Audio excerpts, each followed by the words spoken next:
गणरायानंतर घरोघरी माहेरवाशीण गौरीचं आगमन झालंय।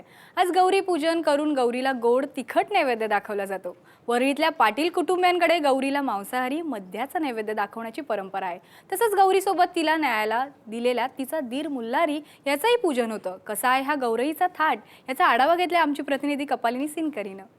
गणपती बाप्पाच्या नंतर माहेरवाशिणी गौरींचं आगमन झालेलं आहे आणि आज गौरी पूजनाच्या दिवशी प्रत्येक घरोघरी गौरीला पूजलं जात आहे। तिला माहेरवाशिणी असल्याकारणे छान नैवेद्य दाखवला जातोय। आता आपण वरळीमध्ये अभिजित पाटील यांच्या घरी आहोत, त्यांच्या कुटुंबियांसोबत आहोत। त्यांच्याकडे असलेली ही गौरीची सुंदर मूर्ती आपण पाहतोय। आपल्यासोबत या घरातल्या सदस्य कोमलताई आहेत, आपण त्यांच्याशी बोलणार आहोत। ताई, खूप छान गौरी सजवलेली आहे, मोठी आणि मुखवट्याची पूर्ण मूर्ती आणि छान भरपूर सारा खाऊ पण आजूबाजूला दिसतोय। तुमच्याकडे गौरी पूजनाची काय पद्धत आहे?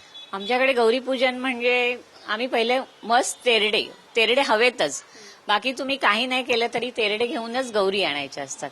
ते तेरडे घेऊन आम्ही गौरींचं आगमन करतो आणि त्यानंतर हे सजवलं जातं। त्याच्यानंतर आम्ही देवी आमची माहेरवाशीण वर्षातनं एकदा येणार, तिला तृप्त करून जायचं, कारण ती पण आम्हाला तृप्त करते वैभवानी, ऐश्वर्यानी, संपत्तीनी, सगळ्यांनी, आरोग्याने सुद्धा। म्हणून तिच्यासाठी ते हे बेसन लाडू आणि हे पिठाचे, गव्हाच्या पिठाचे लाडू, त्याला भूक लाडू आणि तहान लाडू असं म्हणतात। मग ती उद्या तिच्या सासरी जाताना हे सगळे थोडं थोडं तिच्याबरोबर शिजोरी म्हणून बांधून द्यायचं आणि नंतर प्रसाद म्हणून वाटून टाकतो। अनेक ठिकाणी गौरी बरोबर गणपती बाप्पा असतो, मात्र तुमच्याकडे गणपती बाप्पाच्या ऐवजी गौरीचा भाऊ आहे। ही प्रथा काय आहे किंवा ह्याच्या मागचं काय कारण आहे? हे आम्ही आता दुसऱ्या दिवशी, आदल्या दिवशी गौर येते, दुसऱ्या दिवशी हा मुल्लारी म्हणून येतो, तो तिला न्यायला येतो तिच्या घरी। ताई, अळूच्या पानावर नैवेद्य का आहे आणि त्याच्यानंतर कृपया ह्या डिश काय आहेत त्या सांगाल, कारण की खूप काहीतरी नवीन दिसतंय आम्हाला। अळूच्या पानावर म्हणजे ह्या दिवसात अळू भरपूर येतो, निसर्गाला अनुसरून हे सगळे शास्त्र आहेत, त्यामुळे मग ते अळूच्या पानावरच आम्ही नैवेद्य दाखवतो।